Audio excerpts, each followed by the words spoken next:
to sit down. Please pull one to the front. Anybody wants to help him? It's okay. It's okay? It'll be alright?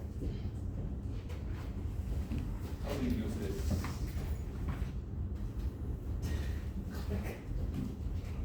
So you can try, there you go. But please, yeah, just, you can just, close it, it's just make it easy for everybody else. Alright. This should be connected.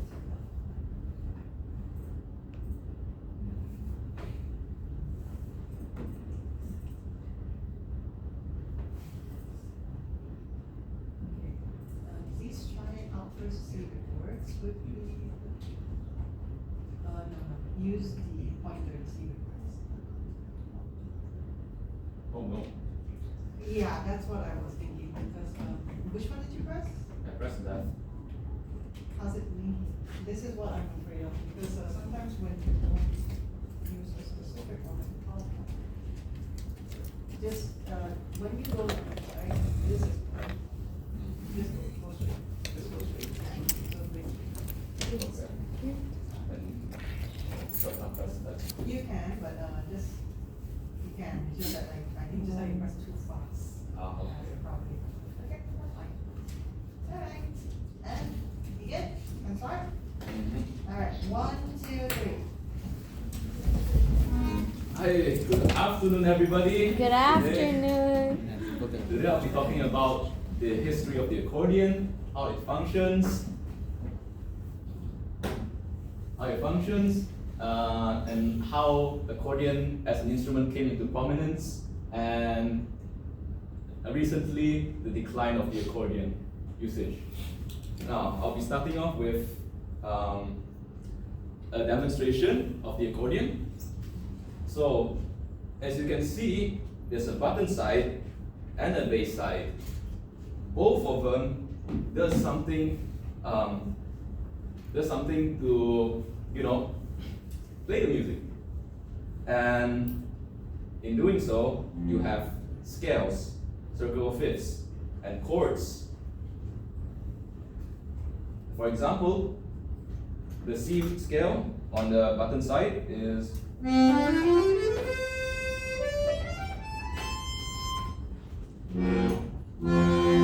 and for the accord on the bass side, we have a scale as well, but it's a little bit more difficult because you can't really see what you're pressing, so you have to feel it.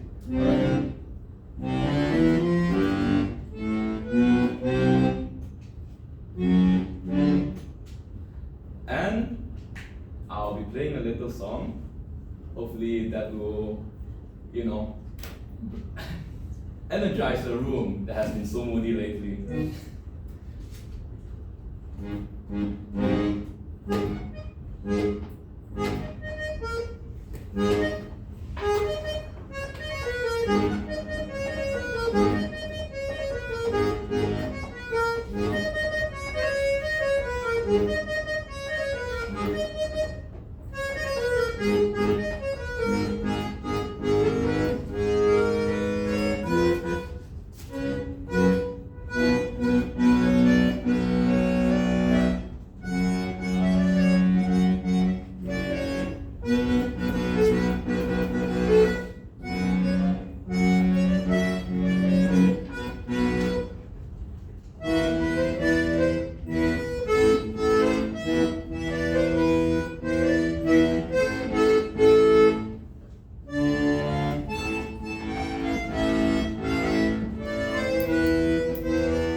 That is all. Now, moving on with my presentation.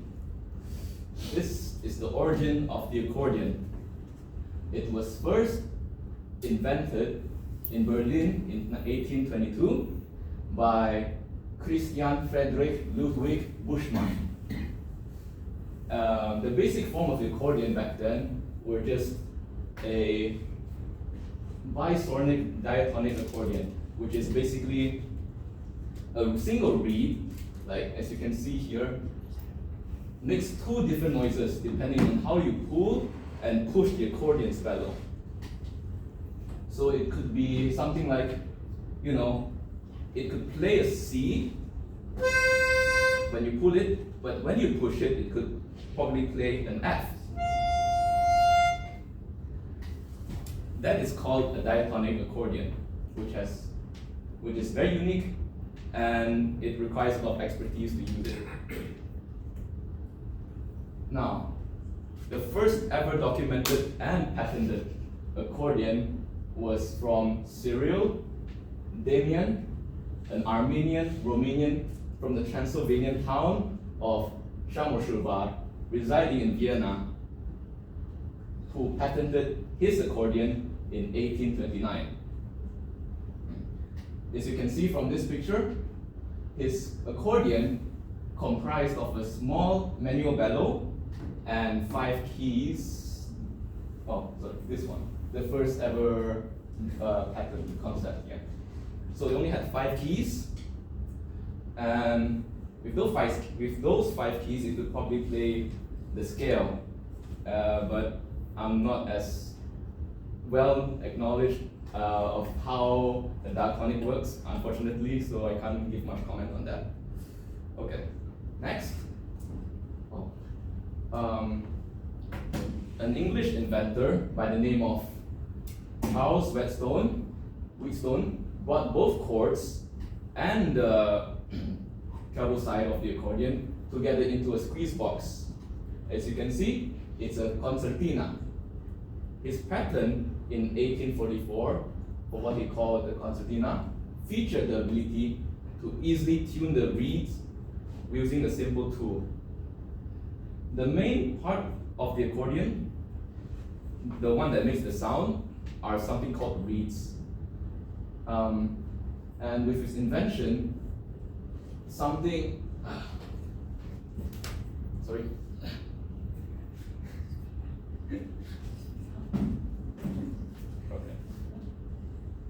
Okay. Alright, so with accordion, concertina, you could play, together with the chords and the melody side to create a very vibrant music, most notably used in the old shanty genre of music, and also most popularized by those pirates movies, those kind of genres. Yeah. Next, we have the piano accordion. It was first invented by Philippe Joseph Bouton in Paris in 1852.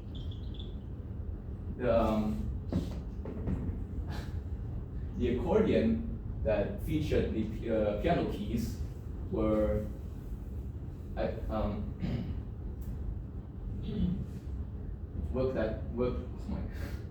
the piano keys are more versatile, as piano back then was already well known, so it was kind of a no-brainer to incorporate the scales of the piano keys into the treble side to make it easier to learn the instrument.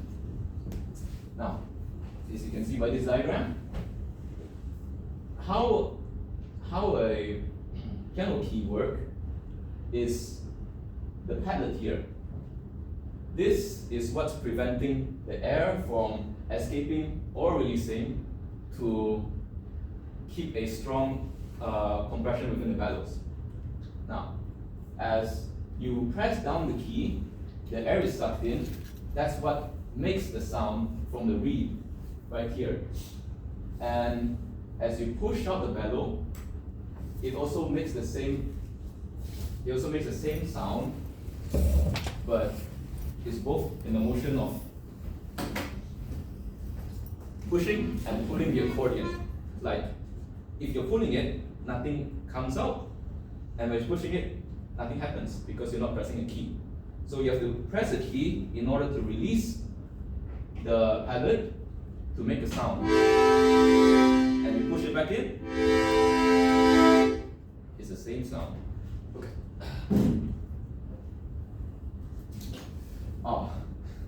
And for the left-handed button system, it is called a Stradella bass. This is chords that are pre-arranged in circle of fifths, as there is a minor, there's a root bass of the chord, like there is, let me find C, sorry, C, okay, C. And as you continue going up, there's a major, and there is a minor, diminished 7, and a diminished chord. And as is stated here, the patterns can be played identically in any key, regarding of the starting location. So, example, if you want to play the scales with the button side accordion, you just have to. But as you move out a few keys and you still press the same location, it will sound.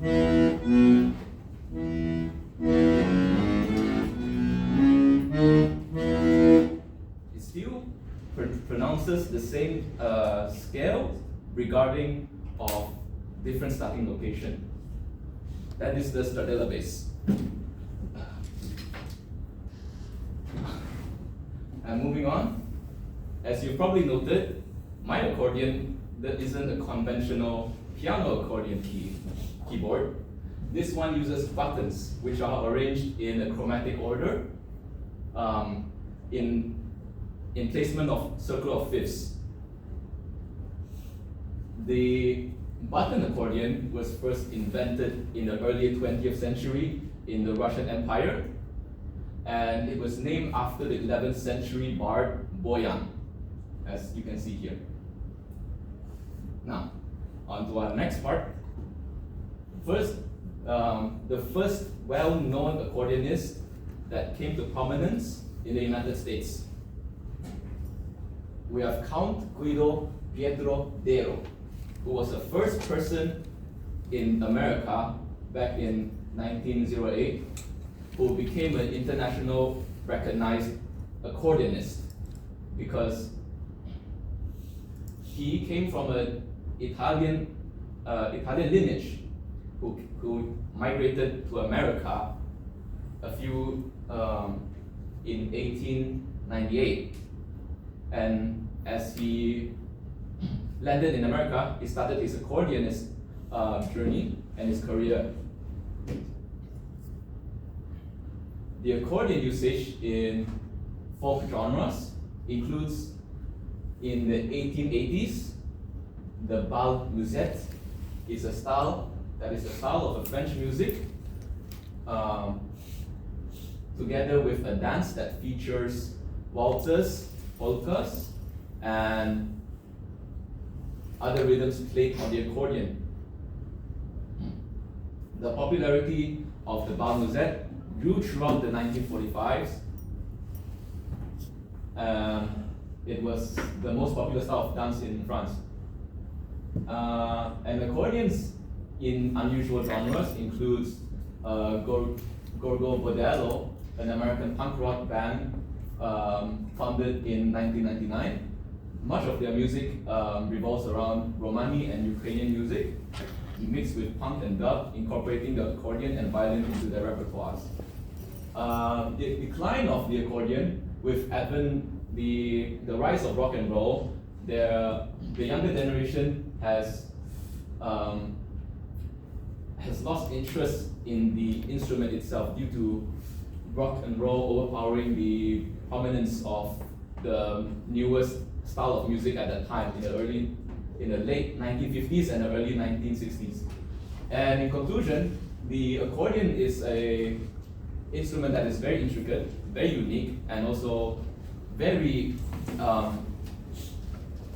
versatile, as it can be played together with other bands and create very vibrant music together. And the usage of it has influenced a myriad of music genres, evolving them into something that is way different if it was not for the accordion today. Thank you.